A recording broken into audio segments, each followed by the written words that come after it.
I just got home from taking the German citizenship test and it was, interesting, weird, not what I expected.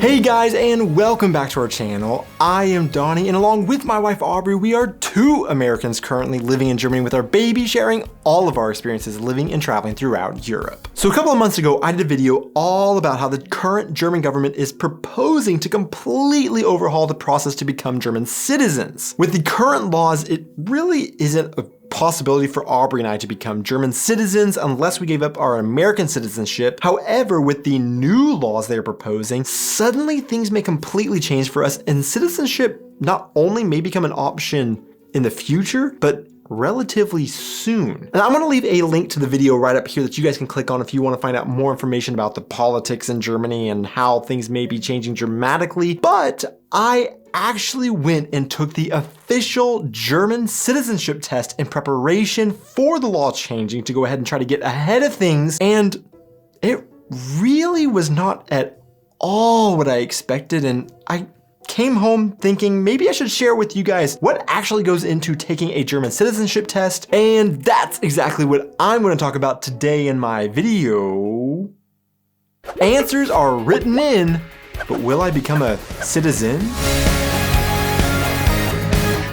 So to be able to take the citizenship test in Germany, one thing that I learned is that you don't actually even have to be eligible to get citizenship to take the citizenship test. Now, maybe that's because the test costs 25 euros to take the test, so the German government isn't going to not allow someone to take it if they're able to make some money off of them, even if there is no need for them to take the test. So to be able to sign up for the citizenship test, I just looked at our local municipality's website, found some dates and times that they were offering the test, sent an email to that authority, and then I got confirmation back saying that, okay, you're signed up. And then that was it.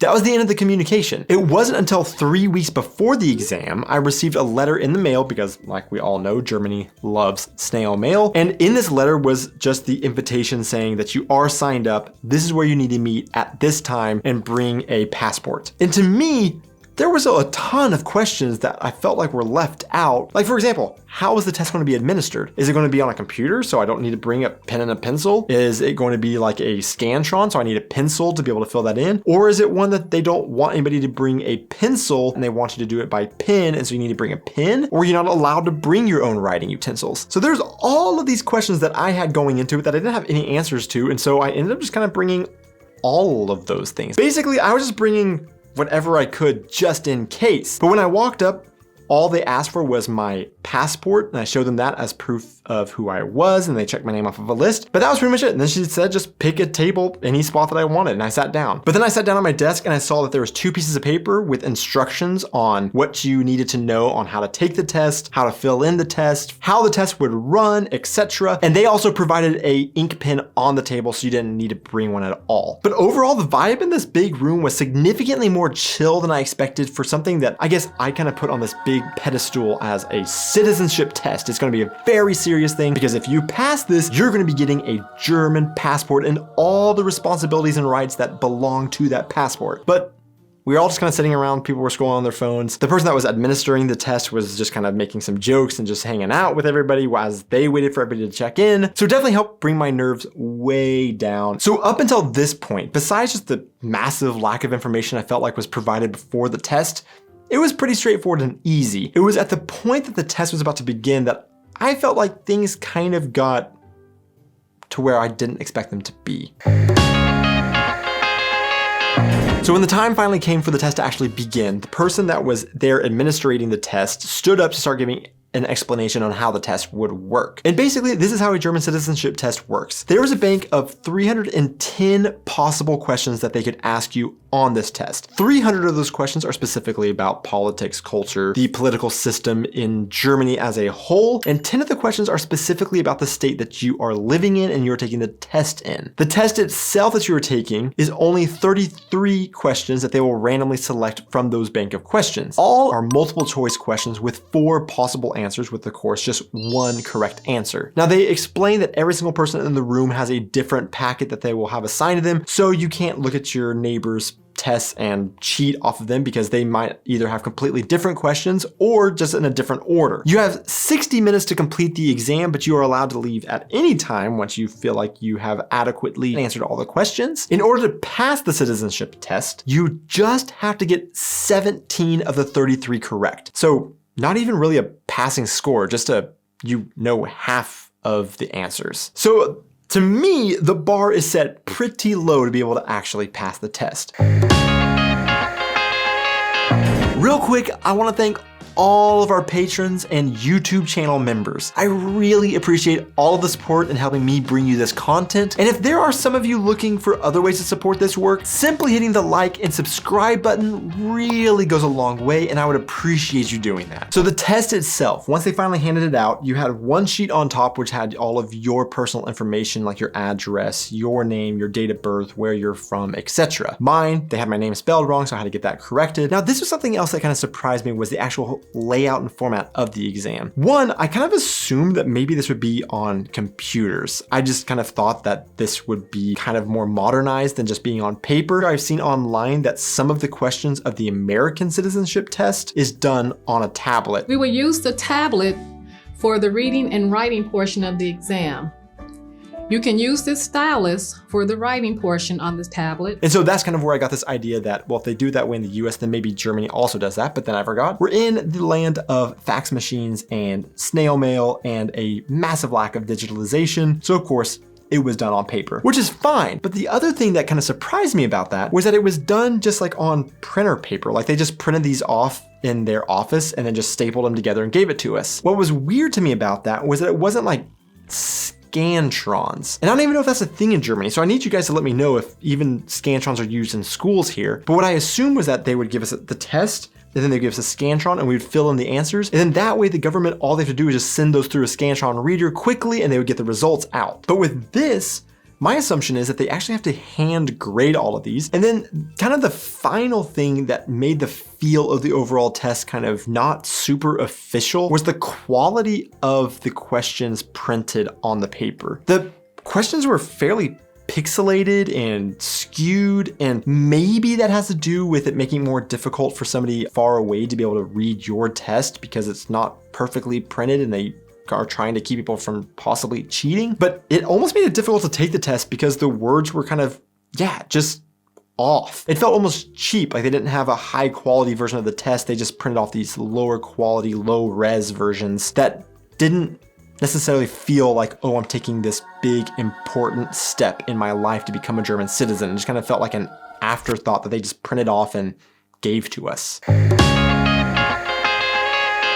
Now, one of the first things that I found kind of interesting about the structure of the exam is that, one, the German government has every single possible question online on their website that you can go in and you can study. But the test itself was literally word for word the questions online, and the answers were also literally the exact same answers as the online test. So to me, I didn't really feel like that I was always learning the actual answers for the exam, but I was just learning kind of, okay, for this question, it's just the longest answer. A lot of them, I felt really interested about the topics, or even on YouTube doing all videos about Germany and the life in Germany. I kind of already knew some of the answers to the questions because of that. So overall, that makes this test really easy to pass. It's just simply if you take the time to look online and do the questions and run through them and kind of get an idea of what you're going to be asked, because it's word for word the same. The other thing that I found kind of interesting is the fact that it is multiple choice and that you have 4 options. And even the person that was giving the test, whenever she was handing them out, she said, and by the way, if you don't know an answer to a question,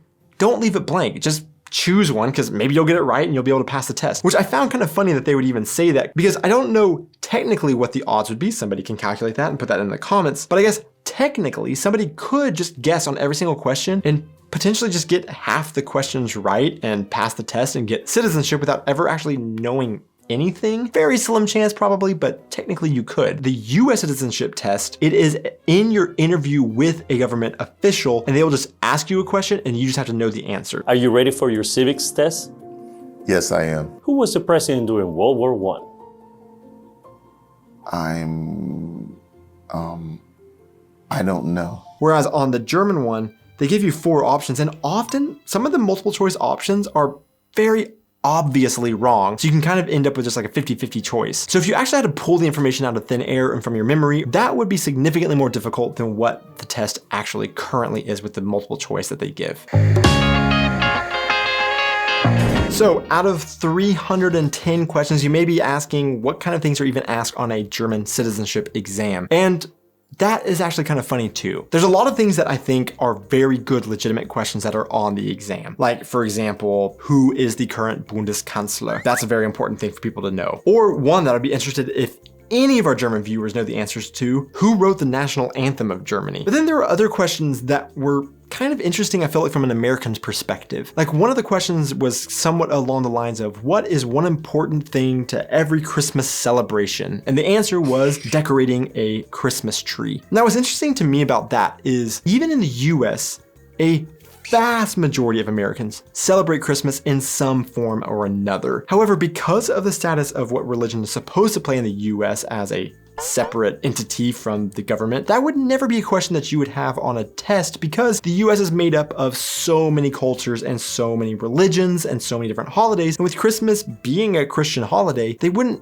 ask you that as part of American culture. So it's interesting to me as an American with that kind of perspective to see a test for Germany to ask specifically a religious question like that. I know there's others that they might ask, like what is an important aspect to an Easter holiday? And the answer is decorating Easter eggs.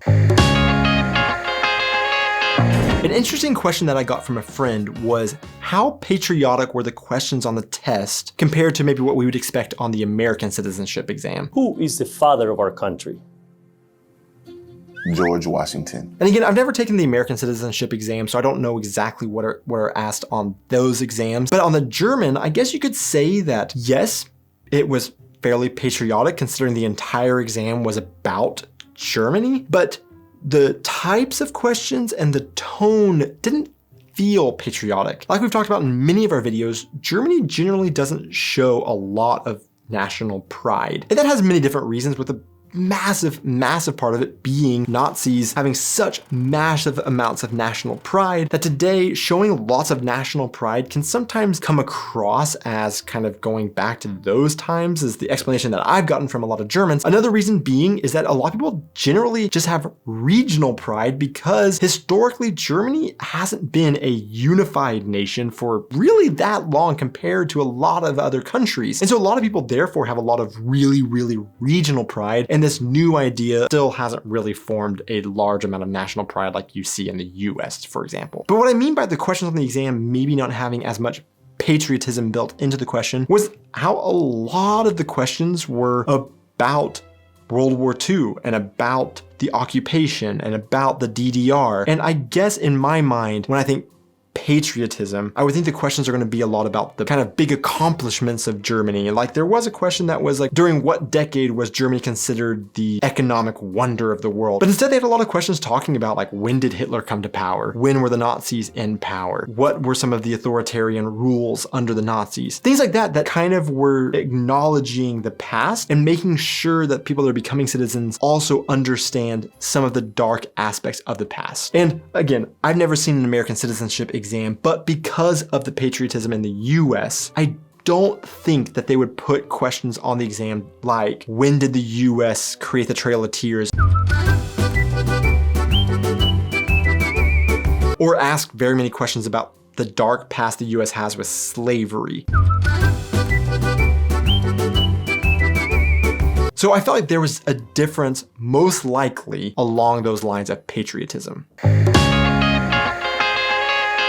So like I mentioned, you have 60 minutes to complete this exam. However, because of how short the exam is, because of how easy it is, because of how I was able to prepare months in advance and basically memorize the 310 questions, I was able to finish the test in less than 10 minutes. And there was even one guy that finished it in just like 2 or 3 minutes and just jumped up and got out of there. And I don't know exactly the logistics of how the tests are graded, but the person in the room that was handing out the exams told us basically, once we are completed with the test, to not contact them at all afterwards, because they will have no way of knowing the status of the results, because they have to collect all the exams and they have to send them off to Nuremberg for them to be graded and the results to be given. And not only do they have to do that, but they said that's the only center in all of Germany that grades every single citizenship exam in the entire nation. So at that point, somebody piped up and said, so are we not going to get the results at all even this year? And they said, well, we hope you get them by the end of the year. It just doesn't seem like the efficient manner in which I would expect a country like Germany, who values efficiency so much, to actually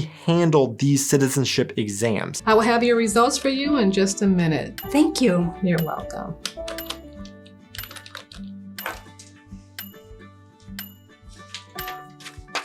Ms. Gomez, this concludes your naturalization interview. You have passed the civics portion of the exam, as well as the reading and writing requirements. So that's kind of one piece of advice for any of you that are considering or possibly thinking that citizenship might be an option for you in the future. Go ahead and get on this test now, because we're all having to wait the same amount of time to see who made it this far into the video. The random question of the week is sour, dill, or sweet pickles? Which do you prefer? Thanks so much for watching, guys. Be sure to hit those like and subscribe buttons, and I will see you in our next video. I just got home from taking